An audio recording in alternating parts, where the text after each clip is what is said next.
नमस्कार. स्नितिकाज रेसिपी मराठीमध्ये तुम्हा सर्वांचे खूप खूप मनापासून स्वागत आहे. आज आपण पाहणार आहोत थंडीसाठी खास भरपूर प्रोटीन आणि फायबरचा स्रोत, ते म्हणजे खारे शेंगदाणे. तेही घरच्या घरी अगदी भट्टीसारखे भाजले जाणारे खारे शेंगदाणे आज आपण बनवणार आहोत. तेही कमीत कमी साहित्यामध्ये आणि झटपट तयार होणारे. खारे शेंगदाणे बनवताना आपण जास्तीचा वेळ वाया न घालवता कुकरच्या फक्त एका शिट्टीमध्ये आज आपण खारे शेंगदाणे बनवणार आहोत. त्यामुळे व्हिडिओ स्किप न करता शेवटपर्यंत नक्की पहा. चला तर मग रेसिपीला सुरुवात करूया. सर्वप्रथम आपल्याला इथे शेंगदाणे जे आहे ते मोजून घ्यायचे आहेत. घरातील कोणत्याही वाटीने किंवा कपने तुम्ही शेंगदाणे मोजून घेऊ शकता. मी या ठिकाणी वाटीच्या साह्याने मोजून घेतलेले आहेत. 2 वाटी शेंगदाणे मी या ठिकाणी घेतलेले आहेत. तुमच्याकडे जे शेंगदाणे अवेलेबल असतील ते तुम्ही घेऊ शकता. आता आपण शेंगदाणे जे आहेत ते उकडून घेऊया. त्यासाठी मी या ठिकाणी गॅसवरती कुकर ठेवून घेतलेला आहे. आता आपल्याला कुकरमध्ये पाणी टाकून घ्यायचं आहे. 1 तांब्या पाणी मी याच्यामध्ये टाकून घेतलेलं आहे. 2 वाटी शेंगदाण्यासाठी मी या ठिकाणी 1 तांब्या पाणी टाकून घेतलेलं आहे.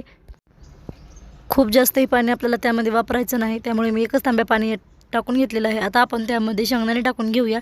शेंगदाणे भिजतील इतपतच आपल्याला पाणी त्याच्यामध्ये टाकून घ्यायचं आहे. आता आपण घेतलेले पूर्ण शेंगदाणे कुकरमध्ये टाकून घेतलेले आहेत. आता शेंगदाण्याला खारटपणा येण्यासाठी आपण त्यामध्ये नाश्त्याच्या चमच्याने 1 चमचा मीठ टाकून घेतलेलं आहे. मीठ टाकल्याच्या नंतर आता आपल्याला व्यवस्थित असं मिक्स करून घ्यायचं आहे. खारे शेंगदाणे बनवताना बऱ्याच ठिकाणी सोलापुरी शेंगदाणे वापरले जातात, पण आपण या ठिकाणी घरचे शेंगदाण्याचे खारे शेंगदाणे बनवणार आहोत. पाणी थोडंसं गरम झाल्यानंतर आता आपल्याला कुकरचे झाकण लावून मीडियम गॅसवर त्याची फक्त 1 शिट्टी आपल्याला करून घ्यायची आहे. गॅसची फ्लेम जी आहे ती मीडियम ठेवायची आहे. 1 शिट्टी झाल्यानंतर आपण कुकरचे झाकण काढून पाहूया. तुम्ही पाहू शकता या ठिकाणी आपले शेंगदाणे जे आहे ते परफेक्ट असे उकडलेले आहेत.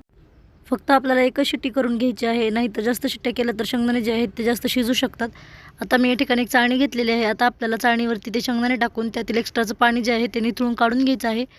पाणी काढून घेतल्याच्या नंतर आता आपण एका कॉटनच्या कपड्यावर हे शेंगदाणे टाकून 4 ते 5 मिनिट आपल्याला फॅनखाली सुकवून घ्यायचे आहे. जास्त वेळ ठेवायचे नाहीत. फक्त 5 मिनिट आपण हे शेंगदाणे सुकवून घेणार आहोत, त्यातील ओलसरपणा नाहीसा होईपर्यंत. 5 मिनिट झाल्याच्या नंतर आपले शेंगदाणे जे आहेत ते एकदम छान असे सुकलेले आहेत. जास्तही कोरडे झालेले नाहीत, त्यातील थोडासा ओलसरपणा आहे. आता आपण खारे शेंगदाणे बनवून घेऊया. त्यासाठी मी या ठिकाणी गॅसवरती कढई ठेवून घेतलेली आहे. कढई जी आहे ती थोडी पसरट घ्यायची आहे आपल्याला. आता आपण त्यामध्ये मीठ टाकून घेऊया. आपल्याला जास्तही मीठ टाकायचं नाही, फक्त अर्धी वाटी मीठ या ठिकाणी मी वापरणार आहे. मीठ असं पसरवून आपल्याला टाकून घ्यायचं आहे. मीठ जे आहे ते आपल्याला अगोदरच गरम करून घ्यायचं आहे. मीठ गरम झाल्यानंतरच आपल्याला त्यामध्ये शेंगदाणे टाकून घ्यायचे आहेत. मी आता यातील अर्धे शेंगदाणे कढईमध्ये टाकून घेत आहे. सुरुवातीला शेंगदाण्याला मिठाचं कोटिंग होऊ शकतं, कारण त्याला ओलसरपणा असतो. तुम्ही पाहू शकता या ठिकाणी शेंगदाणे जर थोडेसे ओलसर असल्यामुळे त्याच्यावरती मिठाचं कोटिंग होत आहे. थोडा वेळ गेल्याच्या नंतर त्यातील ओलसरपणा नाहीसा झाल्याच्या नंतर त्यावरचं मीठ जे आहे ते आपोआप निघून जातं. 1-2-3 मिनिट झाल्याच्या नंतर मीठ त्यावरचं निघून जातं. त्यामुळे मीडियम गॅसवर आपल्याला हे शेंगदाणे छान असे भाजून घ्यायचे आहे. तुम्ही पाहू शकता या ठिकाणी 2-3 मिनिटानंतर त्यावरचं मीठ जे आहे ते पूर्णपणे निघून गेलेलं आहे.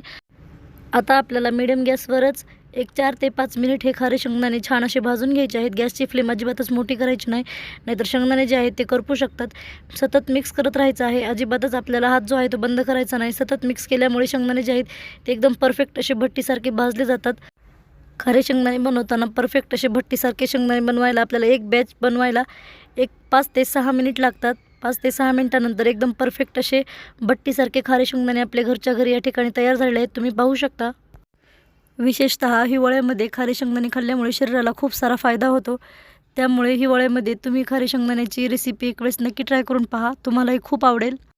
अतिशय खमंग आणि कुरकुरीत खारे शेंगदाणे आपण घरच्या घरी या ठिकाणी तयार केलेले आहेत. कुकरच्या फक्त एका शिट्टीमध्ये आपण या ठिकाणी खारे शेंगदाणे तयार केलेले आहेत आणि कमीत कमी मिठाचा वापर करून आपण हे खारे शेंगदाणे घरच्या घरी बनवलेले आहेत. त्यामुळे तुम्ही या हिवाळ्यात ही रेसिपी एक वेळेस नक्की ट्राय करून पहा. बाहेर कुठेही प्रवासाला जाताना तुम्ही टाईमपास म्हणून हे खारे शेंगदाणे घरच्या घरी बनवून घेऊ शकता. अगदी भट्टीसारखे हे शेंगदाणे घरच्या घरी तयार होतात. ही रेसिपी तुम्हाला कशी वाटली कमेंट करून नक्की सांगा. व्हिडिओ आवडल्यास लाईक करा, शेअर करा, सबस्क्राईब करा. पूर्ण व्हिडिओ पाहिल्याबद्दल धन्यवाद. चला तर मग भेटूया अशाच एका छानशा रेसिपीमध्ये.